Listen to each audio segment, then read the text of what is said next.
Shalom. I would like to give all reverence, due benevolence, worship, honor, praise, and glory unto the Most High God, whose name is Yahawah, and his only begotten Son, whose name is Yahawashi. This is an exhortation to you Israelites, speaking to those of you whose fathers consider themselves to be Black, Hispanic, or Native American, to keep the Sabbath day holy. If you are just coming into the knowledge and understanding of your true heritage according to the scriptures, that you are the true Israelites according to the Bible, or if you're someone who's just coming upon this video for the first time, not having known anything about your identity or even anything about the scriptures in general, then this message is specifically catered to you, as well as all of those who are looking to keep the commandments, keep the commands, which is an overarching term for all of the statutes that we are required to uphold in our daily lives. This is for you. The Sabbath day is one of the most important commandments for us to keep. So I'll just hop right into the book of Exodus, chapter 16. Matter of fact, I'm going to go to Exodus chapter 20. It's just a great overview. Exodus chapter 20 and verse number 8 says, "Remember the Sabbath day to keep it holy." Verse 9, 6 days shalt thou labor and do all thy work, but the seventh day is the Sabbath of the Lord thy God. In it thou shalt not do any work, thou, nor thy son, nor thy daughter, thy manservant, nor thy maidservant, nor thy cattle, nor thy stranger that is within thy gates. For in 6 days the Lord made heaven and earth, the sea, and all that is in them, and rested the seventh day. Wherefore the Lord blessed the Sabbath day and hallowed it. So that is the reason why we are supposed to keep the Sabbath day. Before going into what you're supposed to do on the Sabbath day, which those precepts outlined, giving an explanation for why we keep the Sabbath day, we do so because the Most High hallowed it in accordance with the creation. We can find that in the book of Genesis chapter 2. So if you're someone who is of the belief that the planet Earth came about by way of a big bang, or you're unsure of how it is that we as human beings came onto the planet, how the material world that we live in came to be, escape science, which in this case is really pseudoscience and falsehood, and engulf yourself in the scriptures, which will divulge to you the truth about how the earth was truly created. This is the book of Genesis chapter 2, and starting at verse 1, it says, "Thus the heavens and the earth were finished, and all the host of them. And on the seventh day God ended his work which he had made, and he rested on the seventh day from all his work which he had made.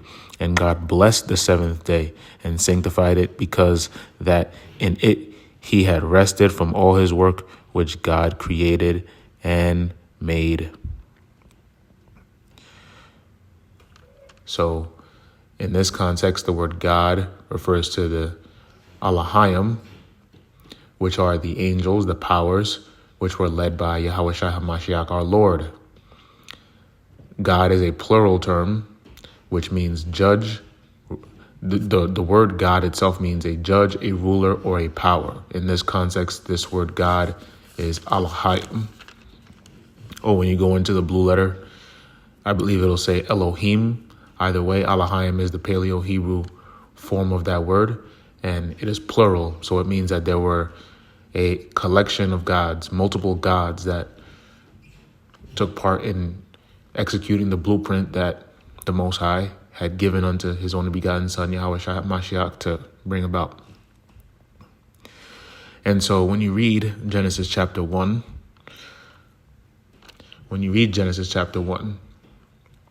you'll see that in each of the first 6 days of creation, different things were made, like the sun, the moon, and the stars.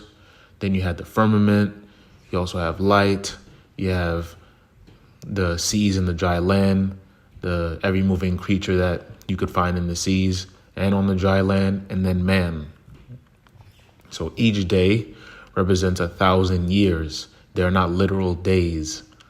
So while the representation of the day is 1,000 years, we are supposed to honor the seventh day of the week, which is from Friday at sundown to Saturday at sundown, in resting from all of our work, which is in commemoration of God being the Most High, his only begotten Son, and the angels who all took part in the creation, resting from that work.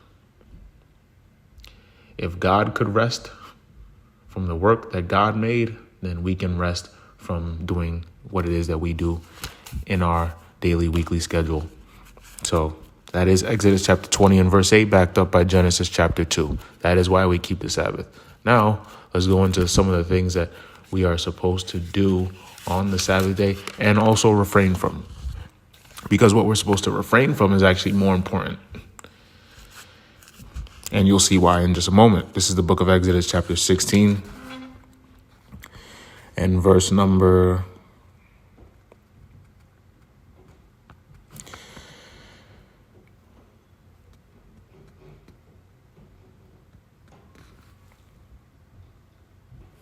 I'm going to get verse number 23. It says, and he said unto them, this is that which the Lord hath said. Tomorrow is the rest of the holy Sabbath unto the Lord. Bake that which ye will bake today, and see that ye will seethe, and that which remaineth over lay up for you to be kept until the morning. Reading on, verse 24, it says, and they laid it up till morning, as Moses bade, and it did not stink, neither was there any worms therein. And Moses said, eat that today, for today is a Sabbath unto the Lord. Today ye shall not find it in the field. 6 days ye shall gather it, but on the seventh day, which is the Sabbath, in it there shall be none. And it came to pass that there went out some of the people on the seventh day for to gather, and they found none. And the Lord said unto Moses, how long refuse ye to keep my commandments and my laws? See, for that the Lord hath given you the Sabbath, therefore he giveth you on the sixth day the bread of 2 days. Abide ye every man in his place. Let no man go out of his place on the seventh day. So the people rested on the seventh day. So the reason why the Lord commanded our forefathers and us to pretty much prepare the food that we would need to cook on the sixth day is because you cannot kindle a fire in your habitation. So you can't light a stove. You can't create a fire in your house and don't think you can be slick and leave your house and start a fire elsewhere to do whatever it is that you need to do. On the Sabbath day, no kindling fires. So if you have food that you need to cook, you need to do it on the preparation day. From Thursday at sundown until Friday at sundown, that is what's known in our custom as the preparation day. That is where we have to cook for twice as many days and put the leftovers in our fridge or however you want to do it, however you got the setup in your crib. Make food for 2 days if you're going to cook. Now, if you don't want to cook, use the time leading up to the Sabbath and especially on the preparation day to make sure that you have everything you need. So if you want to make a sandwich, you can get some tuna, you can get some cold cuts, you can get some peanut butter, you can get some Nutella, you can get some cashew butter, whatever it is that your soul desires. I would recommend that if you don't want to cook on the night before because you're busy or whatever the case may be, that you get cold foods to eat. And for breakfast, if you want to have a cold breakfast, you can get cereal. Everybody loves a nice bowl of cereal, unless you're an anomaly. You can get your favorite cereal, get you some Frosted Flakes, some Cinnamon Toast Crunch, whatever cereal you like, Honey Bunches of Oats, it doesn't matter. Or you can get some fruit. You can make you a nice fruit salad. Get some bananas, some grapes, strawberries, whatever fruits you like. There's a ton of fruits out there. Oranges, doesn't matter. That's how you're supposed to keep the Shabbat. Eat cold food, whether you cook it the day before or you buy it at the supermarket or wherever it is you get your food at. No kindling fires. And in modern times, that also includes microwaves. No using microwaves. Nothing to make your food hot. Don't try to get slick and just think, hey, because the because the microwave is plugged in and there's no literal flame or ember burning, that I can use that. And the same thing goes for your oven. Eat cold foods, whatever comes out of your fridge that you don't have to do anything except just pop it out, throw some milk or whatever it is on there, and just eat it. On top of that, I would also suggest that you prepare your foods in full the day before. So while it's not unacceptable to, cut your bread open, throw some mayo on there, and then throw some cold cuts on there, I would suggest that you prepare those foods the day before, because that'll bring us to the next precept.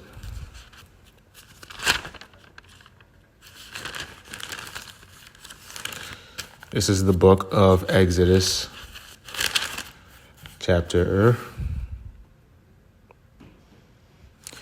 31, and I'm going to start at verse number 14. It says, Ye shall keep the Sabbath, therefore, for it is holy unto you.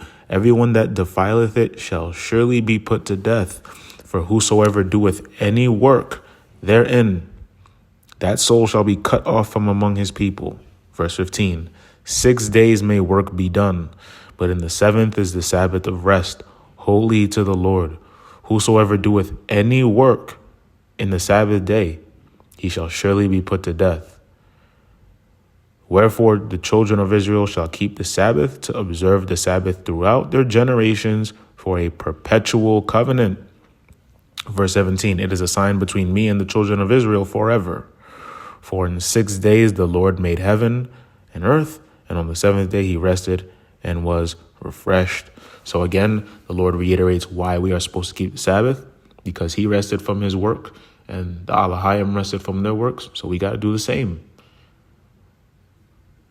As in heaven, so it is in the earth. On top of that, on the Sabbath day, we can't do any work. So obviously you can't go to work. Whatever your occupation is, you have to rest from that. So whether you're a construction worker or you do a white collar job or whatever job it is that you have, or you're an entrepreneur and you do your own thing at home, make sure that on the Sabbath day, you're abstaining from work. No manner of work, not even communicating about work. So if your boss calls you trying to see if you can pull another shift so that you can bring in some extra money for him and for you, ignore that phone call. If you forgot something at the office and you need it, oh well, you got to wait until tomorrow. Until the next day, rather. Excuse me. Now, there's some nuance to that in this modern time, which is wise to abide by. Not necessarily have to, because you're not constrained, but would be wise to abide by. We have to understand that we are in captivity. We are in the land of our captivity, the lands of our captivity. Whether you're in the United States, whether you're in Europe, whether you're in Asia, and even in many instances, especially with the way these countries have their footing in Africa, if you're in Africa. We are in Australia, same thing. We are in captivity everywhere on the earth. So if you have a job right now, if you're coming up on this video and you're being moved to keep the Sabbath, you're like, yeah, I want to keep the Sabbath. Friday night, Saturday, it's lit. Let's go.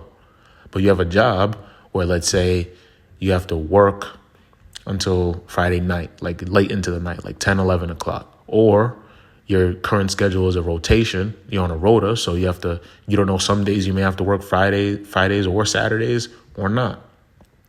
Or you always know that you have to work from Friday night to Saturday night. Then understand that you can't just quit your job, because you have to earn a living to keep a roof over your head. And that's where mercy comes into play, because the Lord understands our situation. Because of our transgressions, he put us in this situation. But He understands that if you just quit your job, then you'll eventually become homeless and become destitute, and you'll never be able to keep the Sabbath, because then you'll be begging for food, and next thing you know, you're taking money from others. You'll be buying food on the Sabbath just to sustain yourself, obviously. So if there's no way for you to get out of that job, just be patient in the meantime. And what I would recommend is that you keep the Sabbath in every other point. For example, if you have to go to work, prepare your lunch on the preparation day. So don't be cooking on the Sabbath just because you're like, well, I got to go to work. All right, that just disqualifies everything else. The Lord searches the hearts, and he tries the reins, even to give every man according to his ways and according as his work shall be. So show the Most High that you care and that you're going to keep the commandments in every other point for the time being. Still don't cook. Don't prepare your foods on the stovetop, in the microwave. If you go to work, don't warm your food up. Just eat your food as it is. Don't clean anything up after yourself. That's another form of work. Work doesn't just mean the things that you do to make money. That means anything. So chores, you can't do dishes on the Sabbath day. That is a form of work, because you're cleaning. You can't clean your crib. You can't mop your floors, clean your bathroom, none of that stuff. And that's why I created a segue from the previous precepts in Exodus 16 to this, because just from a common sense standpoint, if you're preparing your foods, you're probably going to drop some crumbs, or you might drop some stuff that's going to leave a smell, or whatever the case is. So that's why it's wise to prepare your foods before, so that, let's say it's a Sabbath day and I don't know, you're making a bowl of cereal and you spill some cereal and then you spill some milk on top of that. You're going to have a fat mess in your kitchen, and then that could create vermin. It could do a whole lot of things that you don't want. And then you're left with a big mess that you have to clean up at the end of the Sabbath. So prepare your stuff beforehand, and then just throw away whatever it is you need to throw away. As for your dishes, if you're eating out of your own bowls, cups, plates, you have to find a place where you can set it aside, because you can't do those dishes. So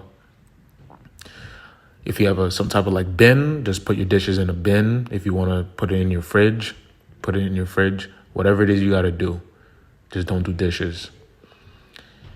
Can't do any manner of work.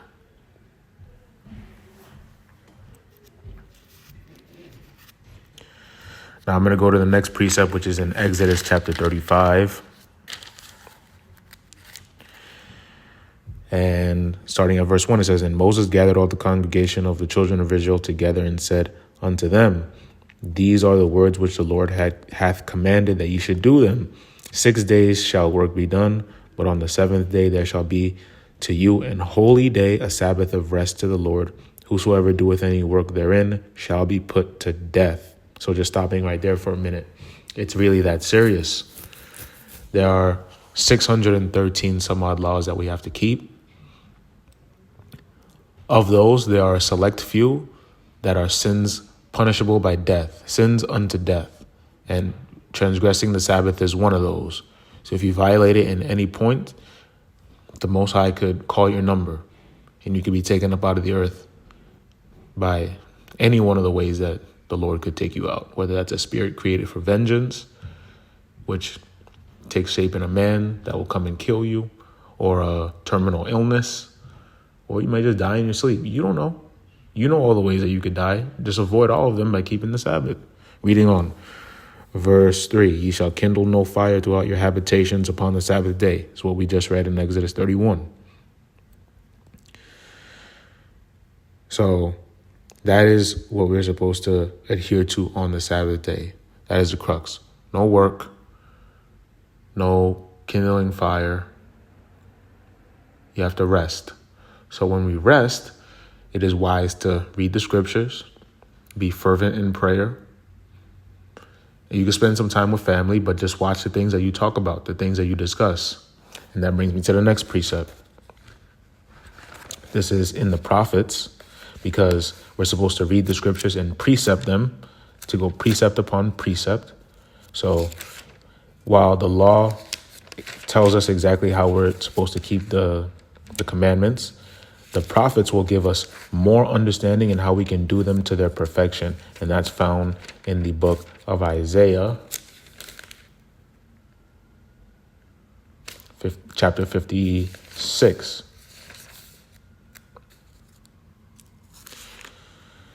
This is the book of Isaiah, chapter 56. And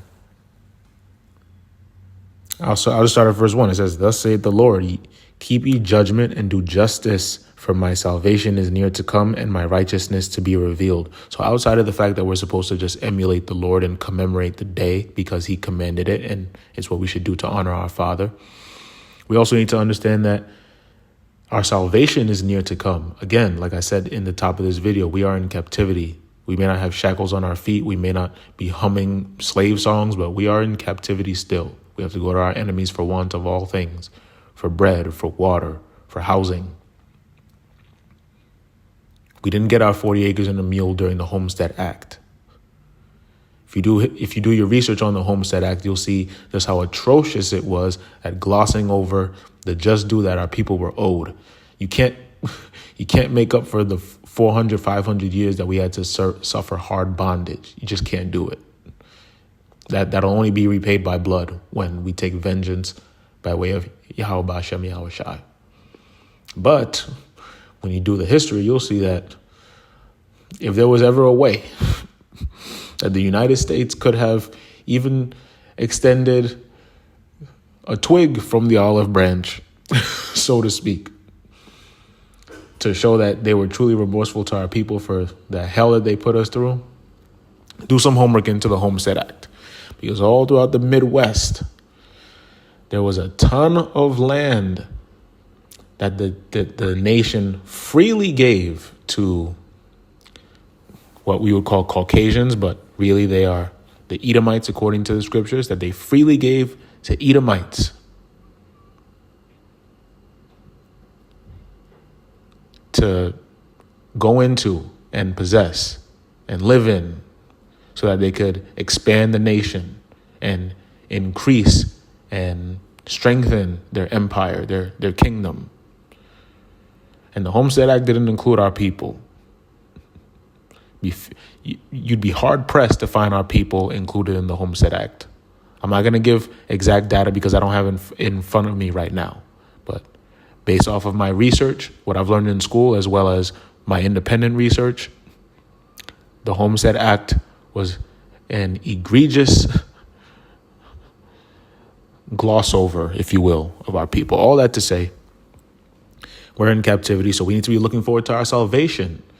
Because if we keep the Sabbath, then that'll be one way in which we increase in righteousness and show the Lord that we are rising up as a people, understanding that the ways of this land are evil, and that will hasten our salvation.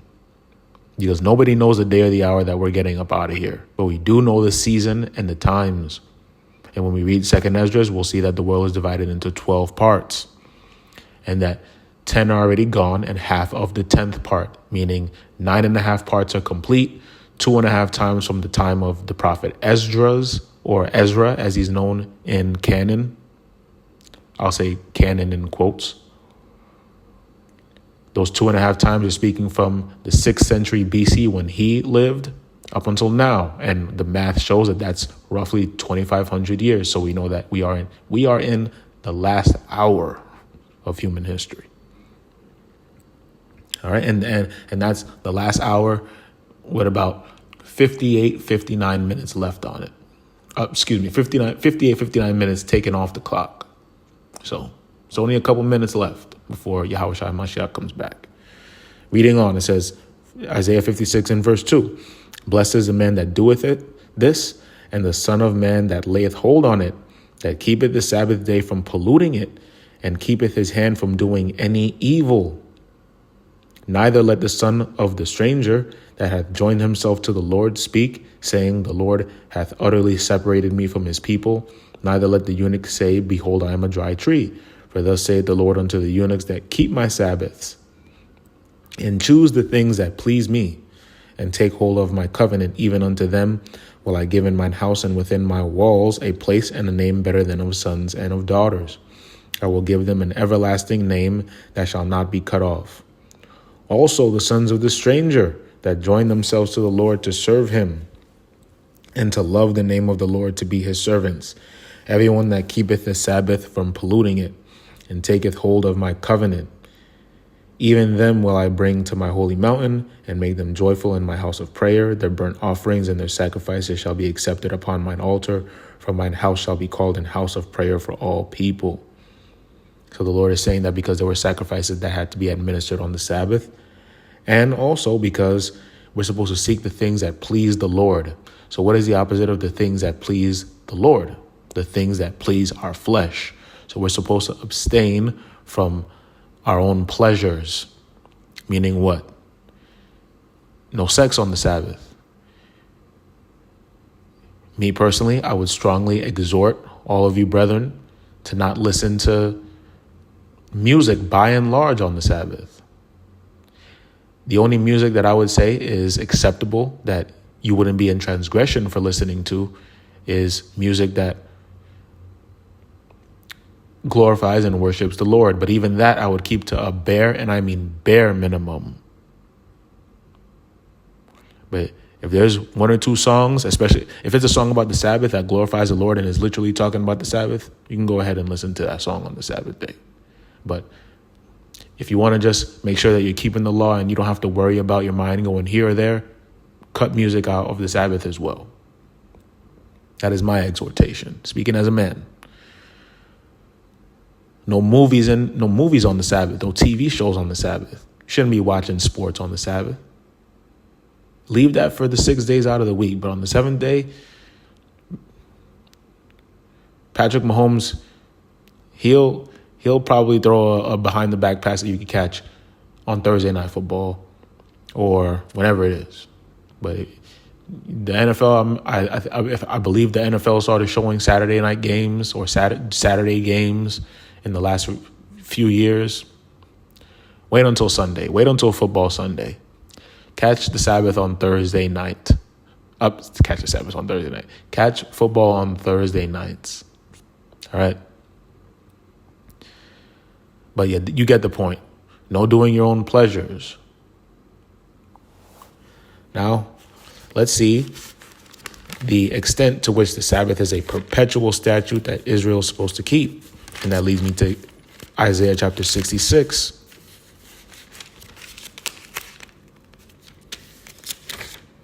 This is Isaiah chapter 66, and verse number 23. It says, "And it shall come to pass that from one new moon to another, and from one Sabbath to another, shall all flesh come to worship before me, saith the Lord."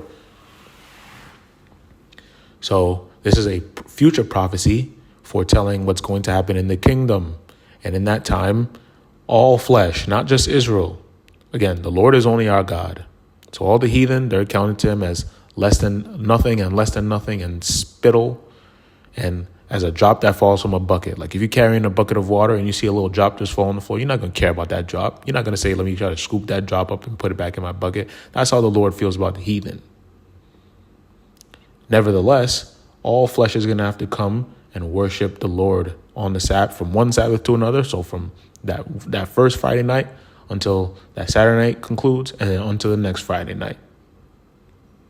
Perpetually. So it lasts forever.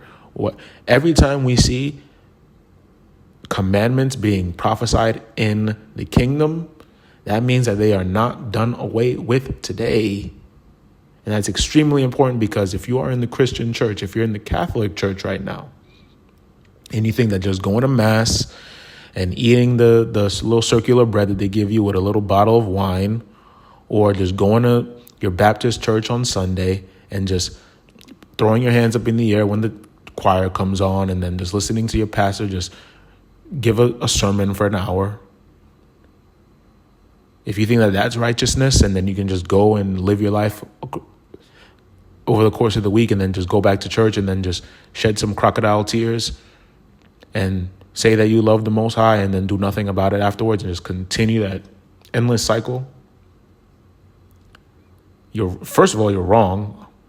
Second of all, you can wipe the crocodile tears. It really doesn't matter where those crocodile tears go, because until you take those tears and you actionize them, then they're just going to continue to get you nowhere. And then on top of that, you're supposed to read these precepts and understand, okay, if the law was until Hamashiach Yahawashi, and I'm learning that once he died, we were freed from the law. And then there's a 2,000-year period up until now where we don't have to, all we have to do is just keep the 10 commandments and just keep the moral law and all of this jargon that you hear. And that after his return and he takes us up out of this kingdom and into our kingdom, where they're supposed to then go back to the law. Does that really make sense? Without going into too much of a tangent, the obvious answer is no. So when we see in Zechariah 14 that every nation is going to have to keep the Feast of Tabernacles in the kingdom, that means that we have to keep the Feast of Tabernacles now. When we see that all flesh is going to worship the Lord on the Sabbath day and the new moon in the kingdom, we have to keep the Sabbath day and the new moon now. And the same thing goes for all the other commandments that are prophesied in the kingdom. So that is the perpetual nature of the Sabbath day.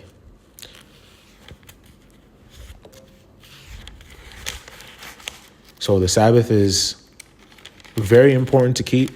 And again, if you're just new to the faith and you're trying to change your ways, I did introduce that abstaining from bloody meats is a great way to just make an instant change to your life. It doesn't require any money to be spent. It doesn't require any thought to be made. If you're looking for the very first, everybody has to start somewhere. So even if you say that there's 5 commandments that you want to keep, the first one that you want to keep is going to be that's technically the first one. If you say, okay, I'm going to keep the Sabbath, I'm going to abstain from bloody meats, I'm no longer going to buy mixed fabrics. That's 3 right there. What was the first one? I don't even, let me see if I remember my order. Whichever one it was. If it was I believe it was the Sabbath, I said. The Sabbath is the first one that you had to think upon or express out loud. If it's the Sabbath, bloody meats, no more mixed fabrics, the Sabbath is the first one. So if you abstain from bloody meats, which it commands us in Genesis 9:4, Leviticus 7:26, it's one of the easiest commandments to keep, and it's not none of the Lord's commandments are grievous, but I mean, there isn't any one that, like I said, with the Sabbath day, you may have to work on the Sabbath. So you may have to gradually ease your way out of your work schedule, find a new job if that's something that you really desire. But the Sabbath is another great commandment to start off with. And if you're someone who is keeping the commandments, but you may not have heard about the Sabbath for whatever reason, because, again, when we read, the scriptures are very condensed, and there's certain things that we pick up on and other things that we take on over time, then start keeping the Sabbath. Start keeping the Sabbath.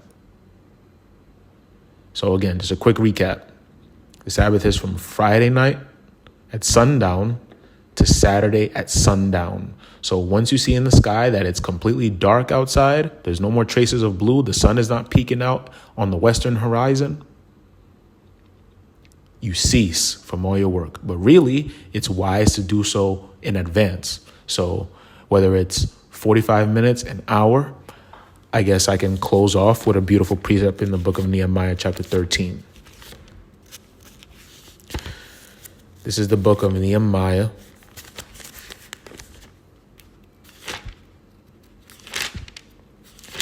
chapter 13.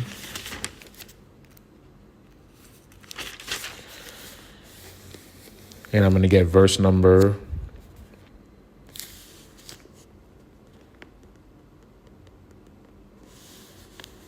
'Just bear with me.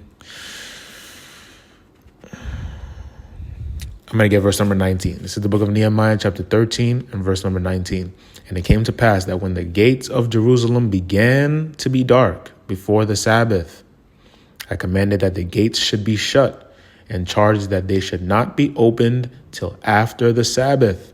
And some of my servants set I at the gates, that there should no burden be brought in on the Sabbath day. And that's another one. That's 2 in 1 right there. So the reason why Nehemiah closed the gates as it began to be dark before the Sabbath is, again, because the Sabbath is from sundown, not sunset. Sunset means when the sun starts going down. So that's why it's a gradual process. The sun is setting for about 45 minutes to an hour and 15 minutes, depending on when daylight saving time is. If it's the fall and the winter, then the sun is going to go down in 50 minutes. 9 times out of 10, that sun is going to be down in 50 minutes. Now, if it's the summertime, then the sun could go down really between 50 minutes and an hour and 15. But in the summertime, it's typically on the shorter end of the stick. You may see the sun go down in 1 perfect hour. And there's some days, if it's like really in the thick of like July, where it could take up to an hour and 15 minutes for the sun to go down. In my years in this walk, I've yet to see the sun go down past like an hour 15, hour 20, if that was like an absolute anomaly and I just had to wait for the Sabbath to end. But that's the time frames. Again, fall and winter, about 50 minutes. Summertime, an hour to an hour 15. So the reason why Nehemiah closed the gates is because no one could be coming in and out of the city once the Sabbath was about to start. But there's some context clues here. It says that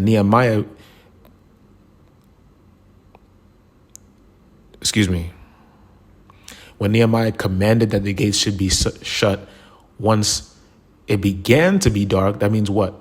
It was starting to be dark. So he looked up at the sky and he was like, oh shoot, it's getting dark.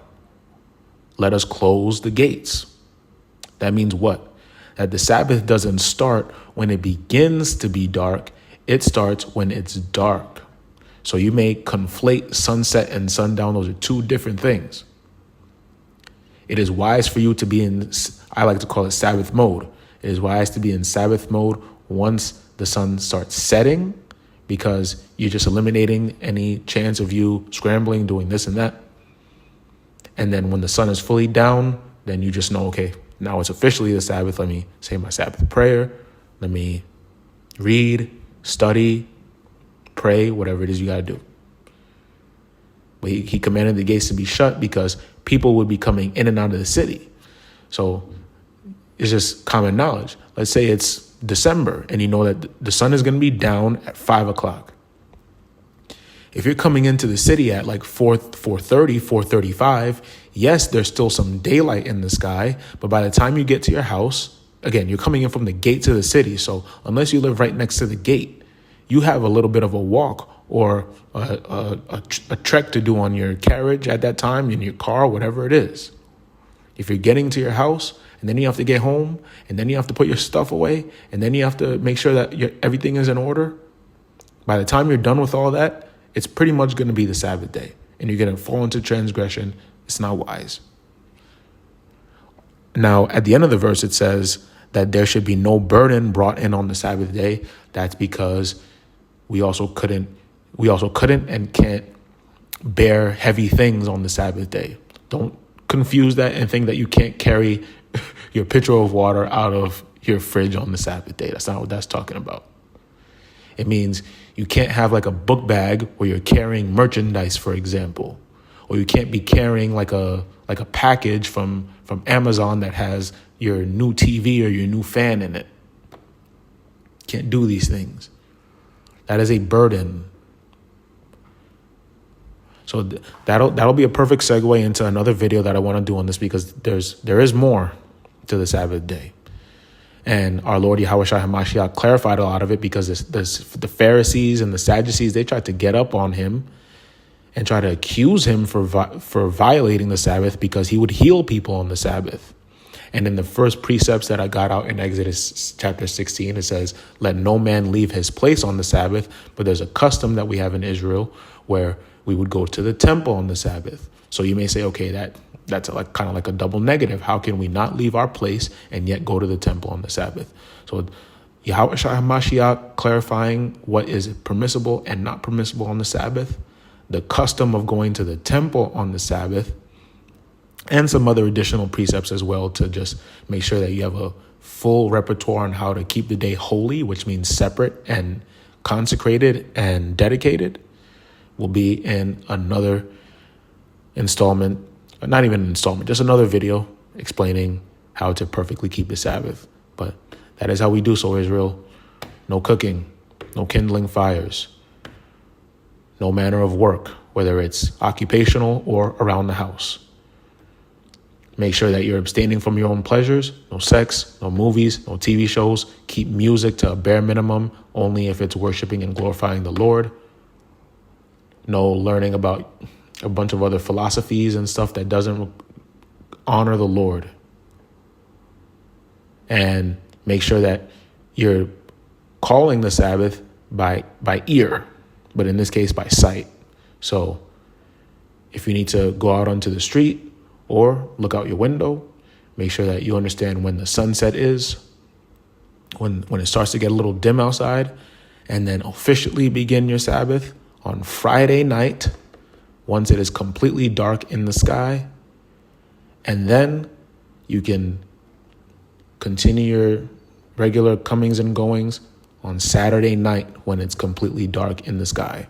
So I'll put the final touches on this video by saying, don't think that there's a gradual process from the sunset to the sundown leading up to the Sabbath that can then be applied to transitioning out of the Sabbath. Just because I said it is wise to make sure that you're not scrambling to get all your things in order in that 50 to an hour and 15 minute window from the sunset to the sundown leading up to the Sabbath, that doesn't mean that 50 to an hour and 15 minutes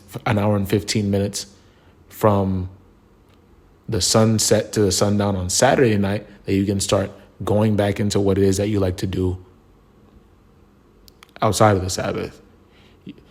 It is a firm close. So make sure that you don't pick up your phone and start texting and whatever until it's completely black in the sky on Saturday night. And you can talk to your friends via text or FaceTime or whatever it is if you're talking about righteous things. If you want to go over precepts or exhort one another, confess your faults, talk about, how your week went in terms of, you may have someone who you're keeping the commandments with newly, and you may say to them, hey, I was at work, and this is where it's appropriate to talk about work, only in this capacity. If you're like, yeah, I was at work and I didn't like to keep the Sabbath, but I had to do this. Or if you're just talking about work and talking about the commandments and how you're applying them in your daily life, that's fine. Just don't do your own pleasures and take that elsewhere and start talking about the women who you think are attractive, so on and so forth. With that, I say, Shalom, Israel. Keep the Sabbath. Shalom.